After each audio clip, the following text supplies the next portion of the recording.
How can giraffes dance? No, it's called Giraffes Can't Dance. Okay. Gerald was a tall giraffe whose neck was long and slim, but his knees were awfully crooked and his legs were rather thin. He was very good at standing still and munching shoots off trees. But when he tried to run around, he buckled at the knees. Now, every year in Africa, they hold the jungle dance, where every single animal turns up to skip and prance. And this year, when the day arrived, poor Gerald felt so sad because when it came to dancing, he was really very bad. Why? How's he bad? I don't know. I think he thinks his legs aren't the right way to dance, but let's see what happens. The warthogs started waltzing, and the rhinos rock and rolled. The lions danced a tango that was elegant and bold. The chimps all did a cha-cha with a very Latin feel, and 8 baboons then teamed up for a splendid Scottish reel. Gerald swallowed bravely as he walked towards the floor, but the lions saw him coming, and they soon began to roar. "Hey, look at clumsy Gerald," the animals all sneered. "Giraffes can't dance, you silly fool. Oh, Gerald, you're so weird."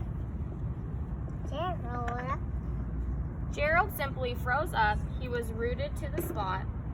They were right, he thought. I'm useless. Oh, I feel like such a clot.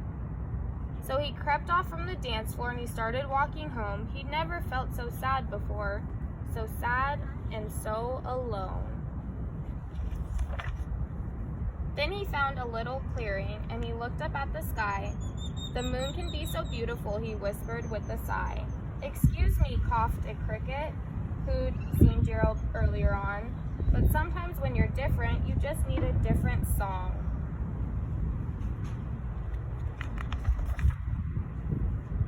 Listen to the swaying grass and listen to the trees. To the sweetest music is those branches in the breeze. So imagine that the lovely moon is playing just for you. Everything makes music if you really want it to. With that, the cricket smiled and picked up his violin. Then Gerald felt his body do the most amazing thing. His hooves had started shuffling, making circles on the ground. His neck was gently swaying, and his tail was swishing round. What's he doing? Dancing. Is he dancing? I think he really is. He threw his arms out sideways, and he swung them everywhere.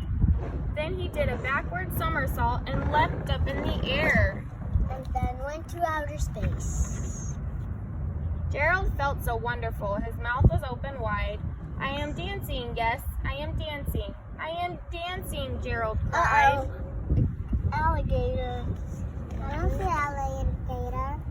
Then, one by one, each animal who'd been there at the dance arrived while Gerald boogied on and watched him, quite entranced. They shouted, "It's a miracle, we must be in a dream. Gerald's the best dancer that we've ever seen." "How did you learn to dance like that? Please, Gerald, tell us how." But Gerald simply twirled around and finished with a bow. Then he raised his head up and looked up at the moon and stars above. "We all can dance," he said, "when we find the music that we love."